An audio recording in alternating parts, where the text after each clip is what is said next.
All right, guys, so let's go ahead and get started with this information. We picked up, we're going to pick up where we did with the last class session, talking about the development. Well, first, let me go back. Hopefully, everyone is well. Those of you that have taken, those of you that have taken time to come today and get enlightened, I appreciate you doing that, and hopefully you will get something out of this. But I want to go back and mention to you the PowerPoint is a bit small. Hopefully you can see this. We're going to try to enhance it.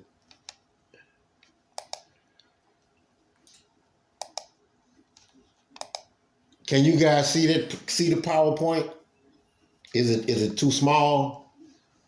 Somebody? I can see it. No, sir, it's blank. It's blank? You said it's blank? Yes, sir. It's just like a white screen with a yellow line. Okay. What about this one? We can see it now. Okay. You can't see this one though?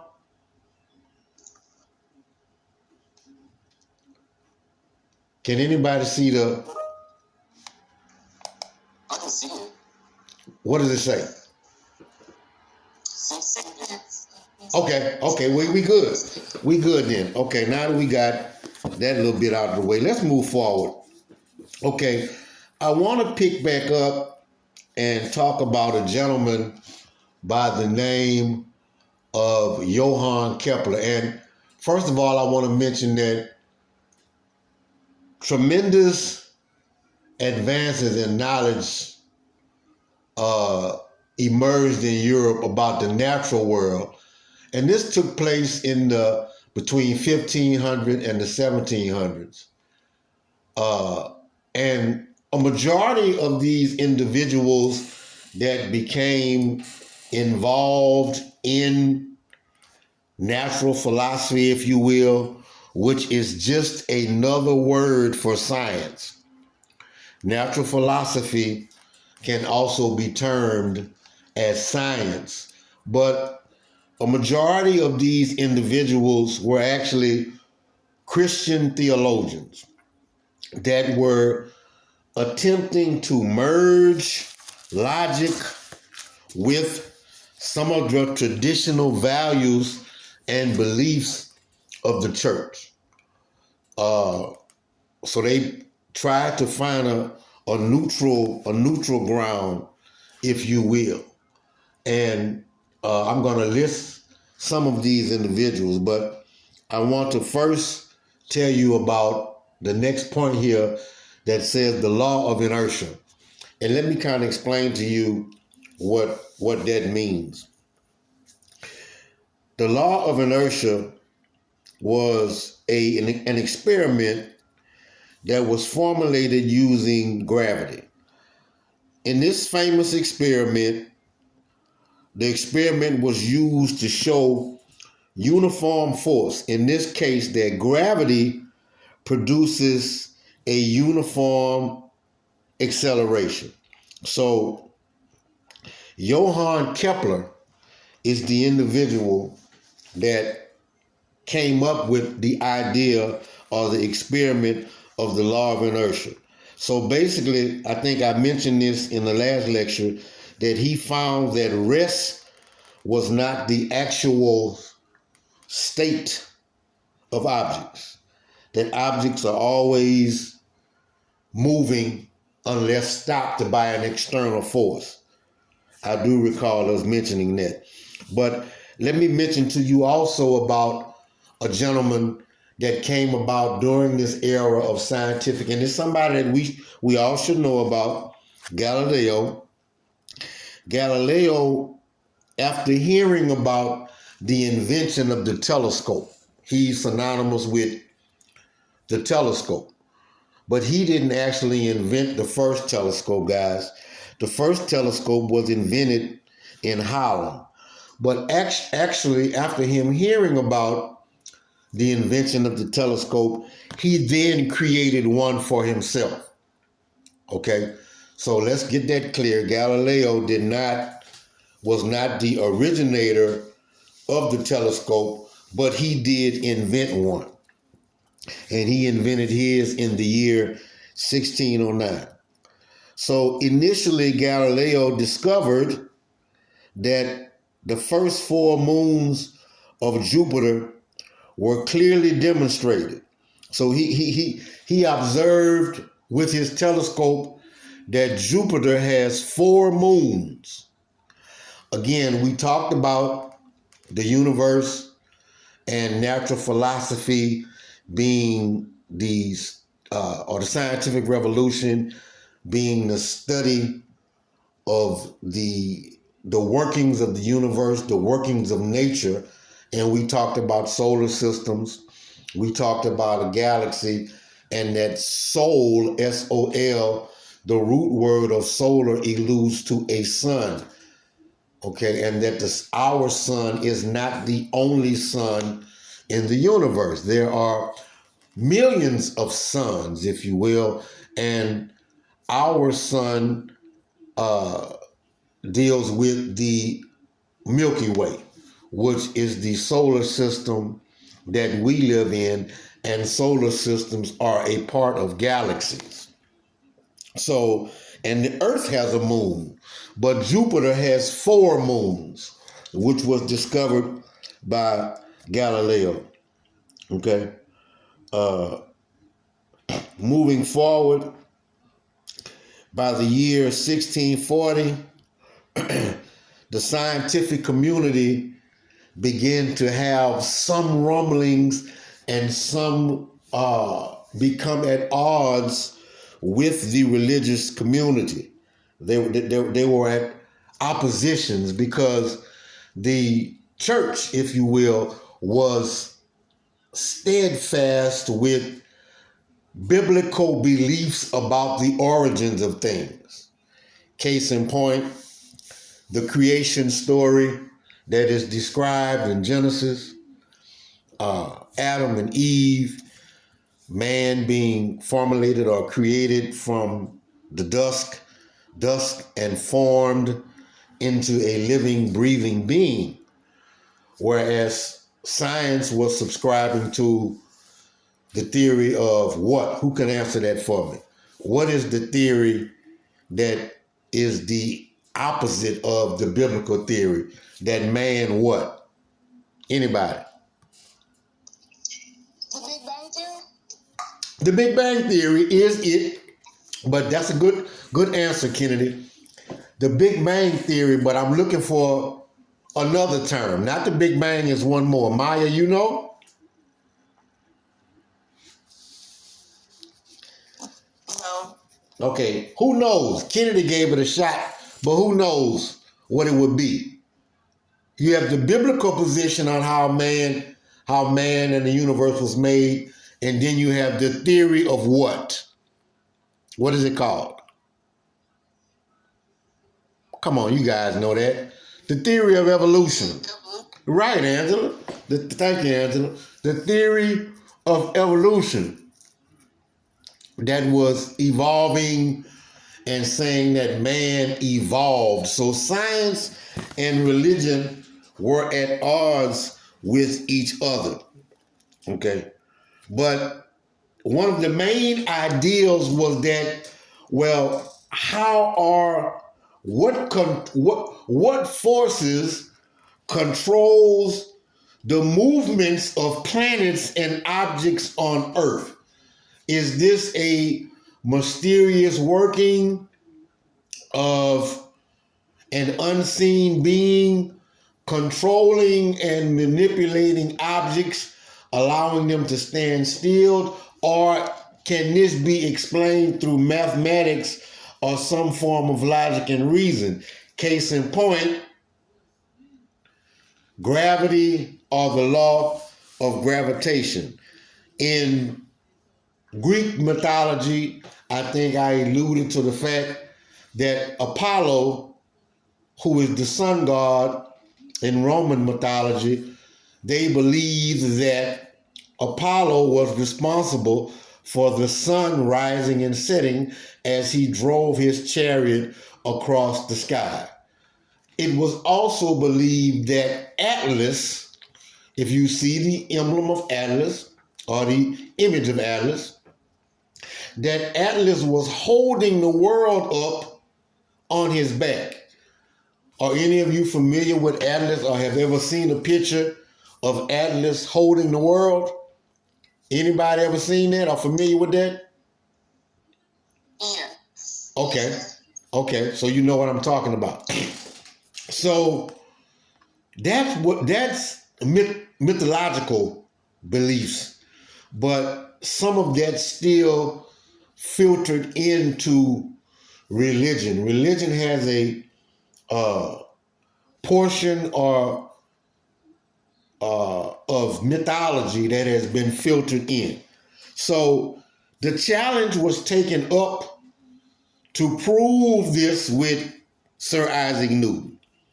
Sir Isaac Newton, guys, brought about the law of gravitation. Gravity. The law of gravitation. Okay, so the law of gravitation states that each body in the universe attracts every other body in a precise mathematical relationship. That bodies and the mass thereof, with the infusion of gravity, allows things to have a magnetic pull. That's the simplest way to describe, if you will, a gravitational pull. Mathematics. And that the force of attraction is proportional to the quantity of the matter of the objects. The law of attraction, mathematics, magnetics. So Sir Isaac Newton wrote a book, guys. I want you to write this down. He wrote a book in 1687 called Mathematical Principles of Natural Philosophy. So again, as I stated earlier, that natural philosophy is simply science.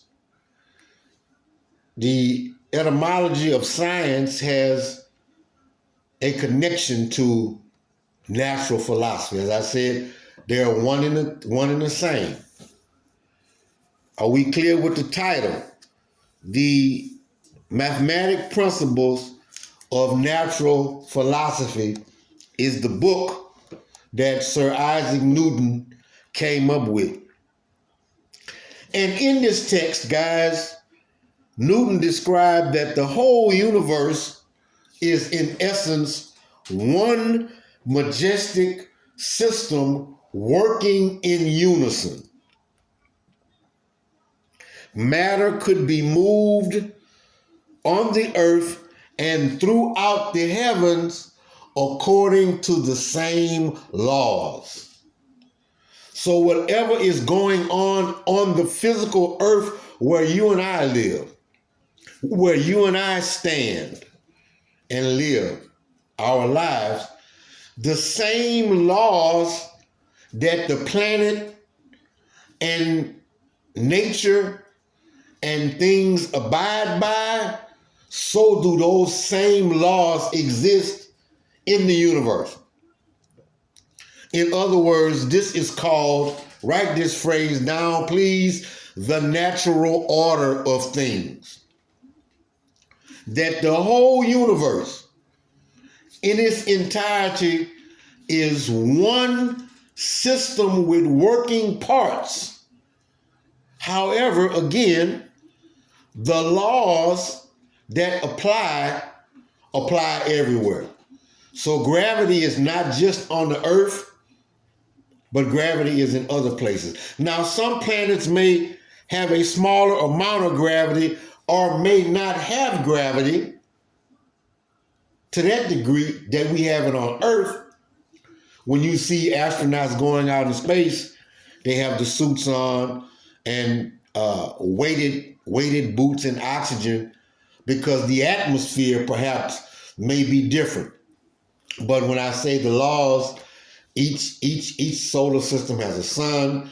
The planets rotate around the sun, and we talked about the Aristotelian view of the universe, which says what, Kennedy?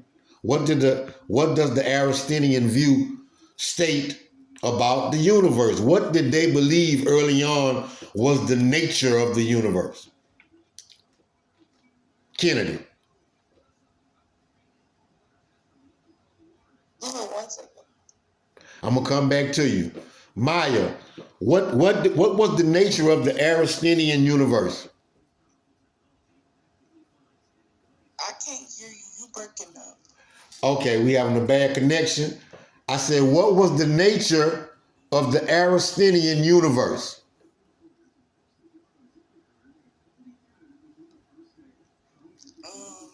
One second. I don't know, but I'm gonna look.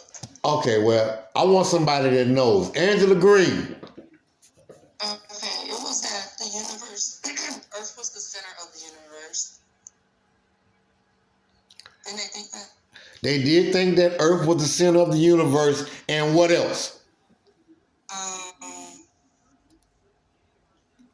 And that the universe did not move, that it stood still. So No. the sun went around the Earth. Okay, all right, that's what I'm looking for. So as Angela explained, the Aristotelian view of the universe is that the Earth was the center of the universe and was motionless, and that the sun circumscribed around the Earth, whereas we now know that that is a fallacy and not true, that the Earth is not the center of the universe, that the Earth is not motionless, and Copernicus challenged the Aristotelian idea and said, no, that each planet moves in circular motions, or what are these circular motions called, Tyrell?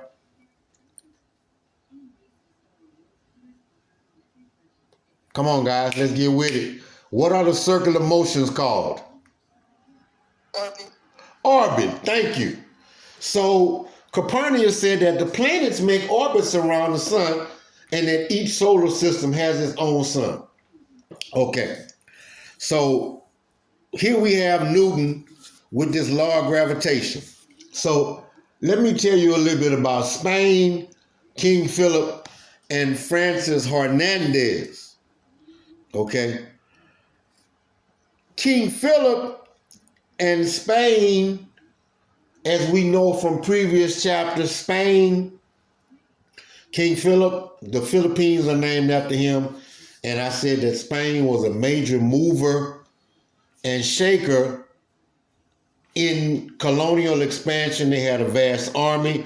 And for years, Spain was at the top of the food chain in reference to colonizing. So what Spain was interested in doing, they were making so much profits from spices, dyes, medicines, and cash crops that they began to investigate and study some of these plants, some of these animals, and through colonial expansion, guys, what they were doing is bringing these plants back to Spain, bringing things to Europe that were not indigenous to Europe. What does indigenous mean, Jordan Pinkney?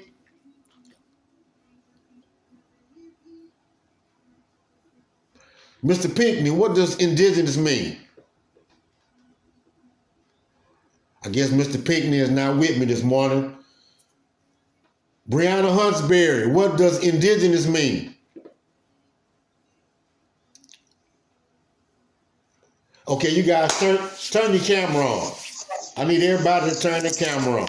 Turn your camera on, please. Everybody turn the camera on. Tyrell, what does indigenous mean, sir?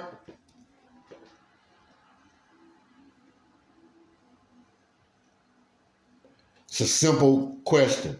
Angela? Doesn't it mean natives? Yes. Yes.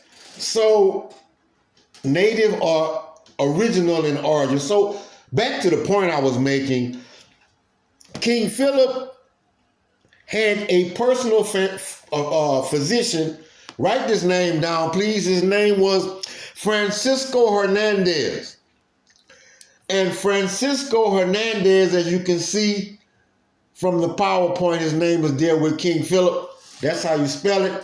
And Hernandez created 15 volumes with illustrations about different plants that were not indigenous to Europe.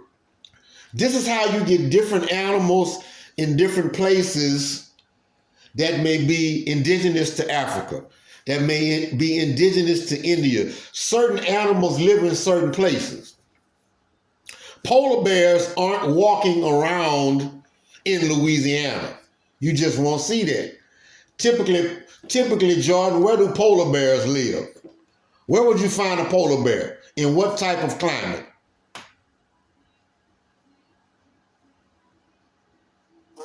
Thank you. In a cold climate. So for Francisco Hernandez, for 7 years, this is going to be on your quiz. For 7 years, Francisco Hernandez compiled 15 volumes of unknown information about plants and animals that were not indigenous to Europe. Okay, moving forward, I want to give you a overview or a definition of what alchemy is, but I want to just take a stab and ask Maya Griffin, do you know the definition of alchemy? Or anyone that knows the definition of alchemy, will you please raise your hand? Tyrell, you raised your hand? No, I don't. You did not raise your hand. I don't want to keep picking on Angela. I don't want. Brianna Trujillo, what is alchemy? Come on, SU college students. What is alchemy? I'm gonna take a guess. Take a guess. Like something dealing with like chemical something. It does deal with chemicals. This is true. But I need a more defining comment. Let me see. Is it where you combine elements to make something else? It is where you combine elements. But I'm looking for a little more. Kennedy, what is alchemy?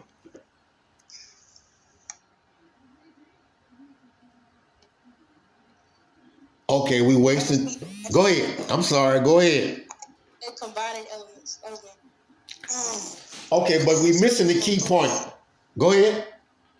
Do you have something to do with like changing metals into gold? Yes.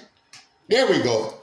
So alchemy was believed, guys, during this time period that through a process of smelting or mixing various chemicals, that it could be transitioned or made into gold.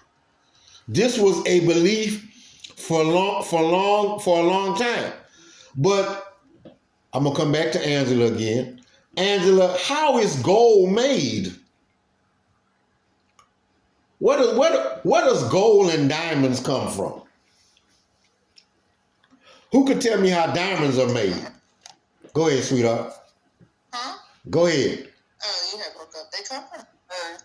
Like they're mined. You mine gold and diamonds. They are mined, but I'm talking about their process of creation. Do they grow or are they just found? Pressure. Pressure. Like, yeah. And what else? You're missing one key word. Pressure and what?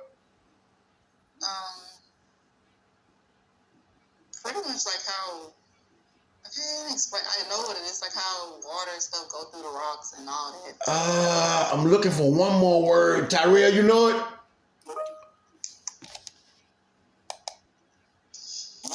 Heat. Heat. Thank you. Heat. Pressure and extreme heat, as Angela said, in the earth allows for diamonds and gold to be formulated in the ground. It doesn't grow like a plant, but we know that the earth has extreme heat within the center of it. So alchemy was a big part of the culture during this scientific revolution. In addition to that, there were still some remnants of magic. Yes, magic, as we know magic to be. Magic was synonymous and tied in with astrology. What is astrology? What does that entail? Astrology. How is that used? What is astrology? Anybody?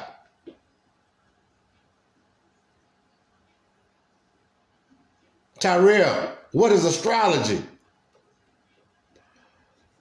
Amanda, what is astrology, Amanda? Amanda Wogo. Tell you like I can supposed to go with the stars. Okay, Jordan said zodiac signs, and what did you say, Kennedy?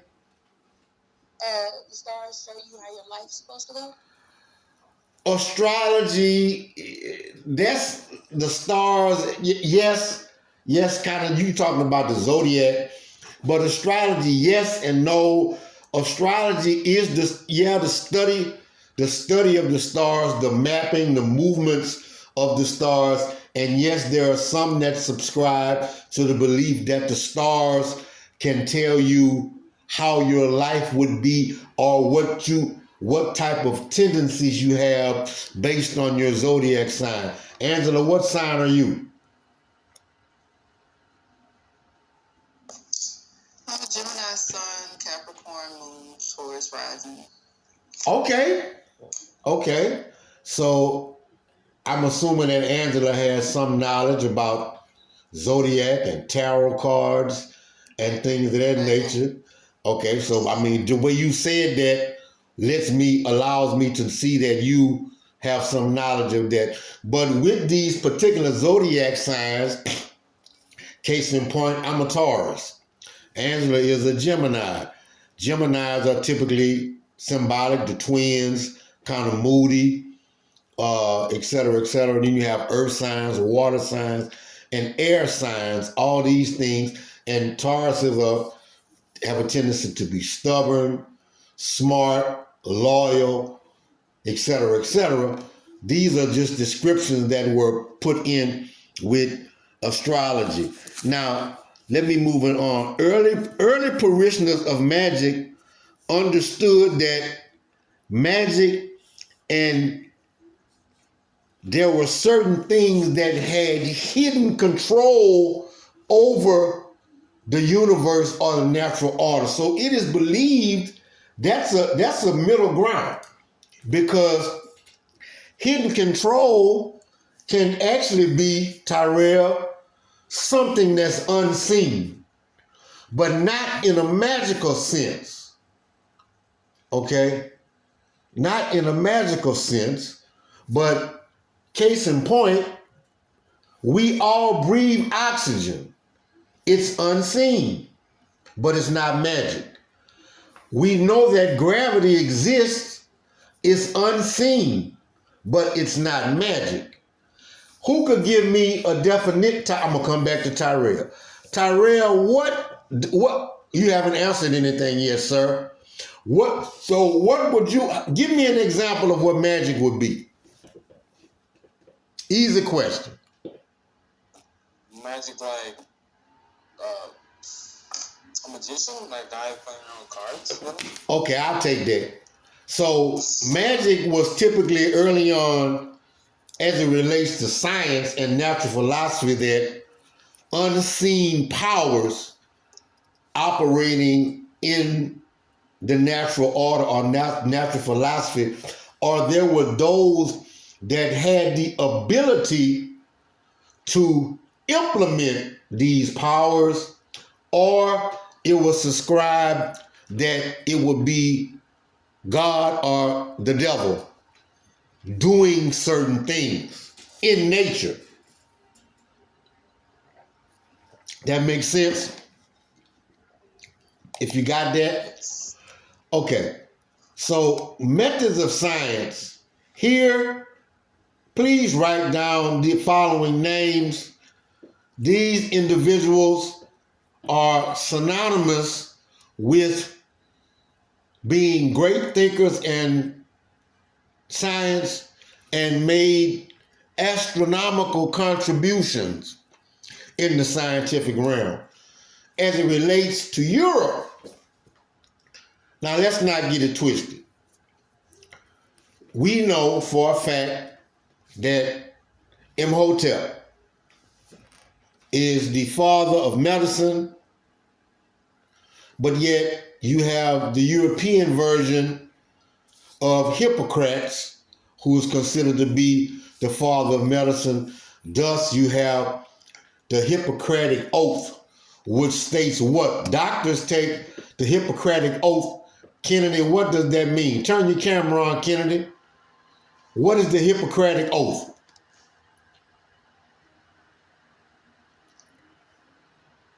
Somebody help Kennedy out with the Hippocratic Oath. Please assist your classmate. What is the Hippocratic Oath? Anybody?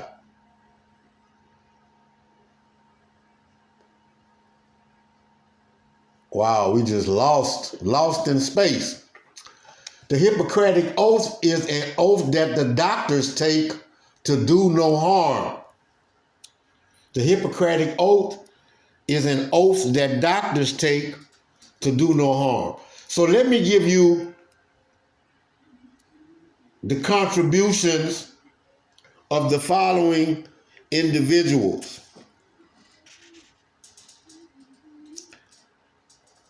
Francis Bacon was known for developing experimental methods. Francis Bacon, experimental method. He used, and I like Francis Bacon, he used speculative reasoning, guys. He used speculative reason to build theories.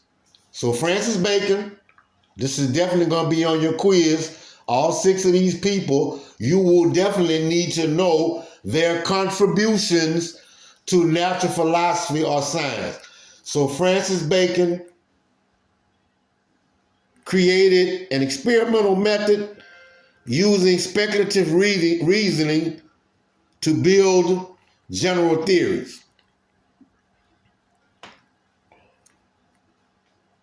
The next gentleman is a Frenchman, and Francis Bacon was from England.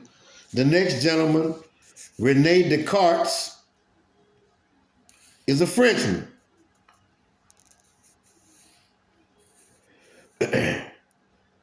Descartes was a mathematician and used geometrical figures, and he created a theory called quantity of motion. Quantity of motion. Descartes stated, and I'll repeat this, Descartes stated that the universe depended on the idea that a vacuum was impossible, which meant that every action has an equal action. Every action has an equal or opposite reaction. René Descartes, a French mathematician. Okay, you got Bacon, you got Descartes.